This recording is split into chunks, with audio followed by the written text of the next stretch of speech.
जय श्री राम बच्चों, सरस्वती क्लासेस की ऑनलाइन कक्षा में मैं अंजलि तिवारी आप सभी का बहुत बहुत स्वागत एवं अभिनंदन करती हूँ।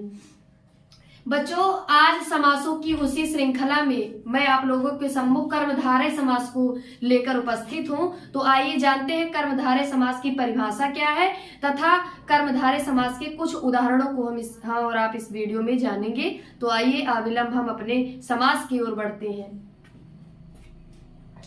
बच्चों, कर्मधारय समास, आइए इसकी परिभाषा जानते हैं कि कर्मधारय समास की परिभाषा क्या है।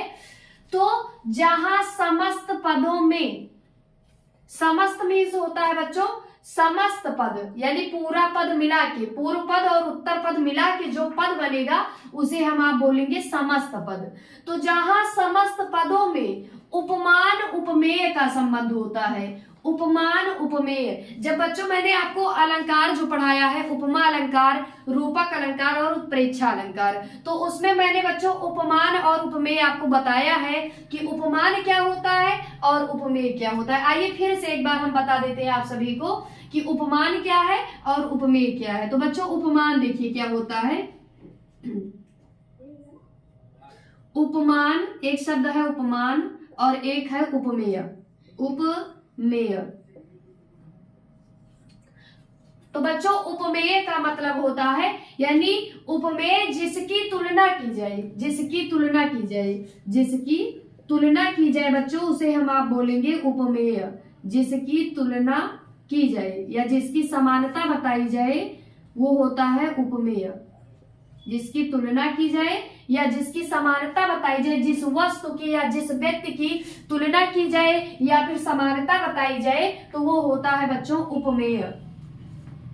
उपमान, अब आइए देखते हैं उपमान क्या होता है। तो बच्चों, जिस वस्तु से तुलना की जाएगी, देखिए दो बातें यहाँ पे महत्वपूर्ण है। एक तो जिस वस्तु की तुलना की जाएगी और दूसरा जिससे की जाएगी या जिस वस्तु से की जाएगी तो उसे हम उपमान बोलेंगे। जिससे तुलना की जाएगी उसे उपमान बोलेंगे, जिसकी उपमा की जाए, जिसकी तुलना की जाएगी उसे हम उपमेय बोलेंगे। जैसे बच्चों एक उदाहरण हम छोटा सा देते हैं आप सभी को। जैसे मान लीजिए कि मुख चंद्रमा के समान सुंदर है, मुख चंद्रमा के समान सुंदर है। तो यहाँ पे बच्चों किसकी तुलना की जा रही है? मुख की जा रही है। और किसके समान सुंदर है? तो चंद्रमा के। तो यानी मुख की तुलना चंद्रमा से की जा रही है। तो मुख यहाँ पे हो जाएगा उपमेय और चंद्रमा हो जाएगा उपमान। अब आगे आइए देखते हैं बच्चों क्या है। जहां समस्त पदों में उपमान उपमेय का संबंध होता है वहां कर्मधारय समास होता है। इसमें उत्तर पद प्रधान होने के साथ साथ विशेष अर्थात उपमेय होता है। इसमें उत्तर पद प्रधान होता है। कर्मधारय समास में कौन सा पद प्रधान होता है बच्चों? तो उत्तर पद प्रधान होता है। उत्तर पद प्रधान होने के साथ साथ विशेष होता है अर्थात उपमेय होता है। यानी जिसकी तुलना की जाएगी वो होगा विशेष या हम जिसे उपमेय बोल सकते हैं। जबकि पूर्व पद होगा विशेषण अर्थात उपमान होता है। उपमेय उपमान विशेषण विशेष लगभग लगभग मिलता जुलता है, लेकिन फिर भी कुछ अंतर है उनमें। तो देखिए, जो कर्मधारय समास का उत्तर पद होगा यानी एक तो पूर्व पद होगा और दूसरा होगा उत्तर पद। तो यहाँ पे बात की जा रही है बच्चों कि इसमें उत्तर पद यानी उत्तर पद जो बाद वाला है वही प्रधान होगा और प्रधान होने के साथ साथ वो विशेष भी होगा अर्थात उपमेय होगा। यानी जिसकी तुलना की जाएगी उधर वाला शब्द उत्तर पद में ही होगा और जबकि पूर्व पद यानी जो पहले वाला पद है वो आपका होगा विशेषण। यानी पहला पद होगा आपका विशेषण और दूसरा पद होगा विशेष्य। यानी जिसकी तुलना की जाएगी या जिसकी समानता बताई जाएगी तो वो उत्तर पद में रहेगा और जिस मतलब उसकी क्या विशेषताएं हैं वो आगे लिखी रहेंगी, यानी वो विशेषण रहेगा। विशेषण आप सबको पता ही होगा बच्चों कि जो शब्द संज्ञा या सर्वनाम शब्दों की विशेषता बताते हैं उन्हें हम विशेषण बोलते हैं। तो आइए अब हम लोग उदाहरण के थ्रू समझते हैं कि कर्मधारय समास क्या है। समास विग्रह।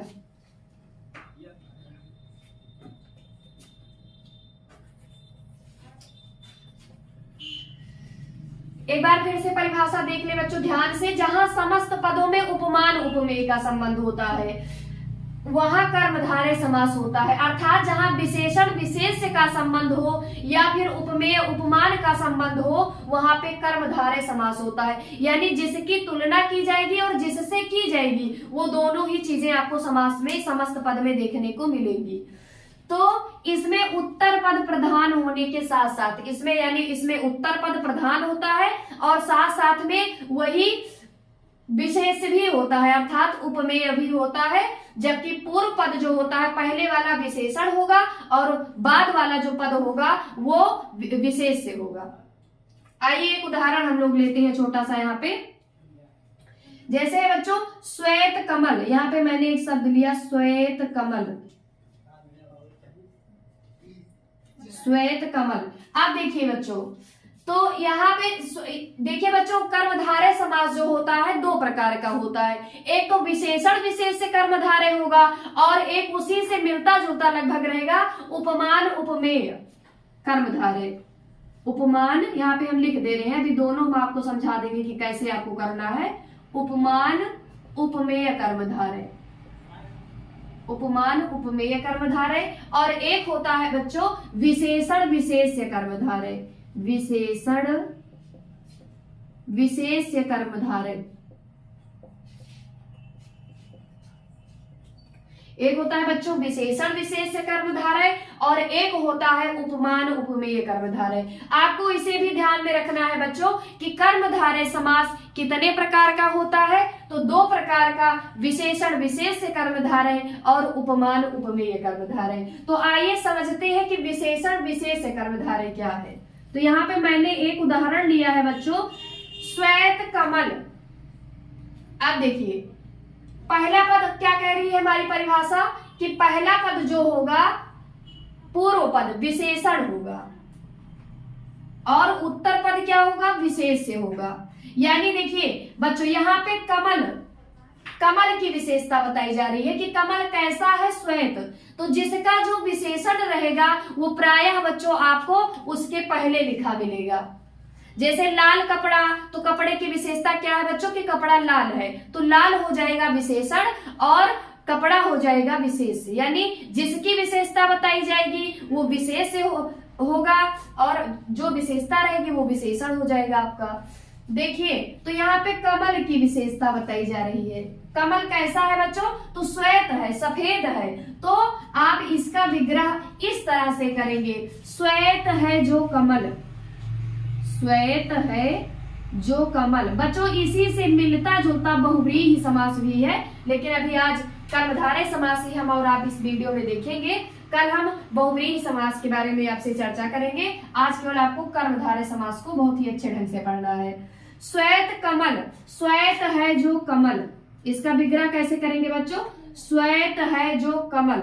श्वेत कमल यानी कमल की विशेषता बताई जा रही है, कमल कैसा है, श्वेत है। तो यहाँ पे विशेषण विशेष से संबंध है, यानी विशेषण का और विशेष का दोनों का संबंध है, तो इसलिए यहाँ पे विशेषण विशेष कर्मधारय है। अगर वैसे आपको ऑप्शन में मिलेगा कि मान लो ऑप्शन 4 आपको दे दे श्वेत कमल में समास बताइए, पहला ऑप्शन दिया है अव्ययी भाव, दूसरा दिया है द्विगु, तीसरा दिया है द्वंद्व और चौथा दिया है कर्मधारय, तो आपको कर्मधारय ऑप्शन करेक्ट करना रहेगा।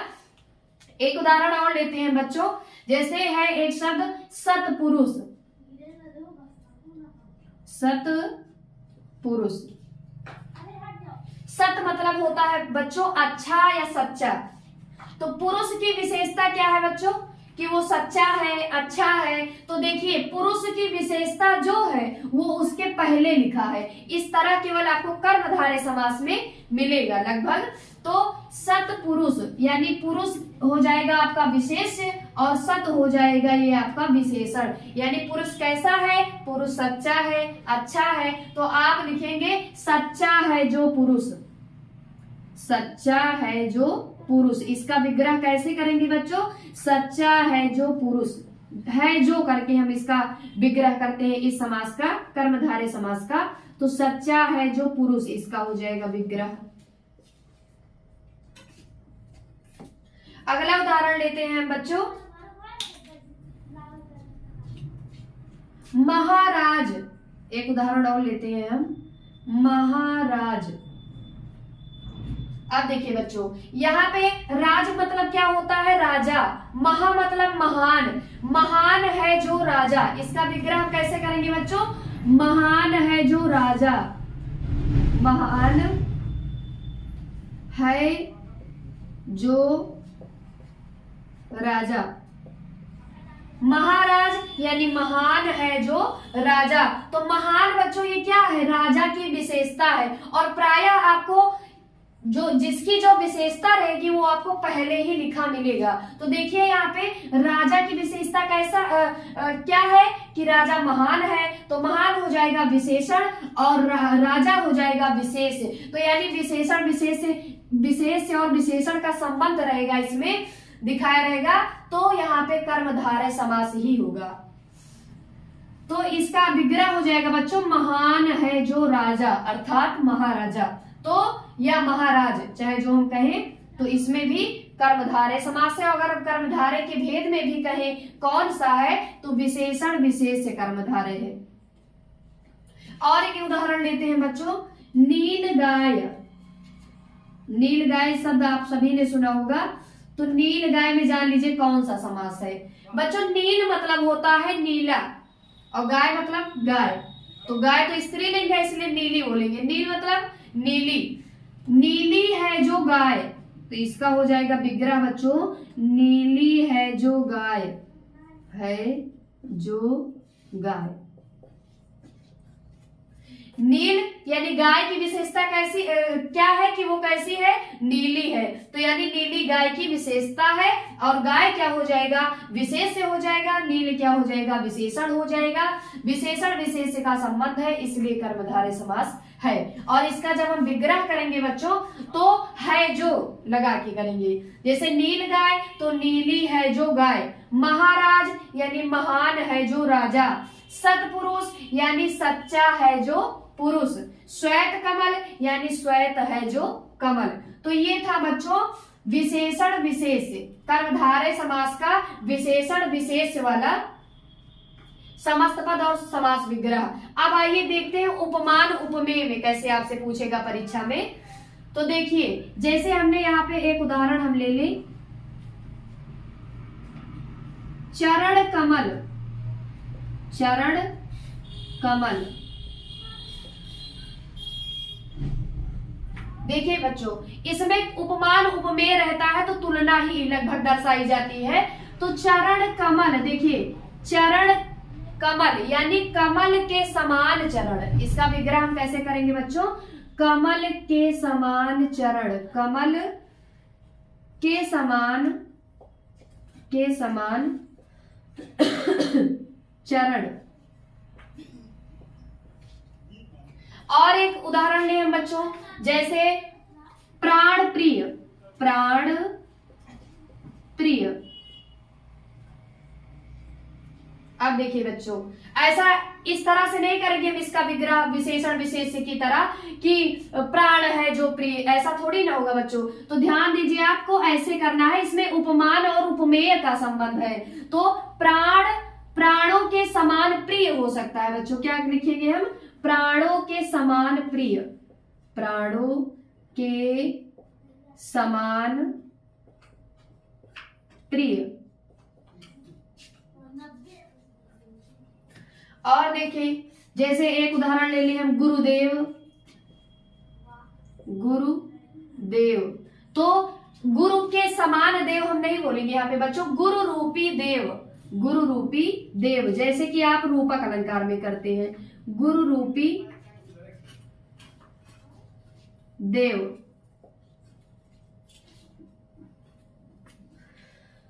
तो ये बच्चों उपमान उपमेय था, उपमान उपमेय कर्मधारय। तो यहाँ पे आप के समान अथवा रूपी करके लेकिन अर्थ के अनुसार ही आपको करना है, हर जगह नहीं। आप अगर उदाहरणों को अच्छे ढंग से एक बार ढेर सारे उदाहरणों को अगर आप पढ़ लेंगे तो जब परीक्षा में पूछा जाएगा तो आप तुरंत गेस लगा लेंगे कि इसमें कर्मधारय समास है। या तो उसमें विशेषण विशेष का संबंध दिखाया रहेगा या फिर उपमान और उपमेय का। तो बच्चों जितना आप हल करेंगे, जितना आप अपना स्व मूल्यांकन करेंगे कि हम कितना अच्छा कर पा रहे हैं, कितना हमारी पकड़ है शब्दों पे, तो तब तक आप नहीं कर पाएंगे जब तक आप इसको हल नहीं करेंगे ज्यादा से ज्यादा। तो इसकी हम कई प्रश्नोत्तरियां भी बच्चों आपको हम देंगे। पहले एक बार इसको हम विस्तृत रूप में आप सभी को पढ़ा दें, उसके बाद इसकी हम प्रश्नोत्तरियां भी आप सबको अगले वीडियो में देंगे। तो बच्चों उपमान उपमेय कर्मधारय कैसे करेंगे इसको? चरण कमल यानी कमल के समान चरण, यानी चरण की तुलना की जा रही है बच्चों, किससे की जा रही है? कमल से। तो यानी चरण के समान कमल, या अरे सॉरी कमल के समान चरण। और देखिए प्राण प्रिय, तो यहाँ पे बच्चों प्राण प्रिय, तो प्राणों के समान प्रिय अर्थात प्राणों की तरह प्रिय। तो इसका भी कर लेंगे आप। गुरुदेव गुरु रूपी देव हो जाएगा। चंद्रमुख, चंद्रमुख एक ले ले उदाहरण। तो चंद्र के समान मुख या चंद्रमा के समान मुख, चाहे जो करें कोई दिक्कत नहीं है। चंद्रमा के समान मुख बिल्कुल आसान है बच्चों, कोई दिक्कत नहीं होगी।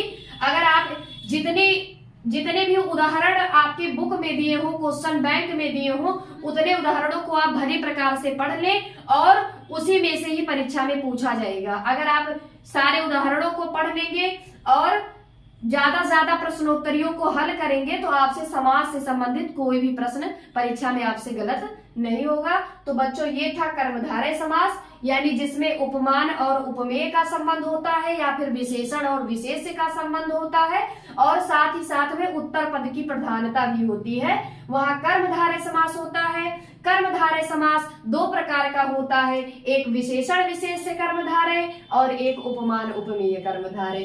तो विशेषण विशेष्य का मैंने यहाँ पे उदाहरण बताया। श्वेत कमल, श्वेत है जो कमल, है जो लगा के हम कर्मधारय समास का विग्रह करते हैं बच्चों। सतपुरुष, सच्चा है जो पुरुष। महाराज, महान है जो राजा। नील गाय, नीली है जो गाय। ये था विशेषण विशेष्य। अब आइए उपमान उपमेय देखते हैं। समस्त पद इधर लिखा है, इधर समास विग्रह है। चरण कमल अर्थात कमल के समान चरण। प्राण प्रिय, प्राणों के समान प्रिय। गुरुदेव, गुरु रूपी देव। चंद्रमुख, चंद्रमा के समान मुख। ठीक है बच्चों, तो ये था उपमान उपमेय कर्मधारय। तो ये था बच्चों आपका कर्मधारय समास। कल हम पुनः बहुव्रीहि समास की वीडियो के साथ आप लोगों के सम्मुख उपस्थित होंगे। तब तक के लिए जय सिया राम, जय जय सिया राम।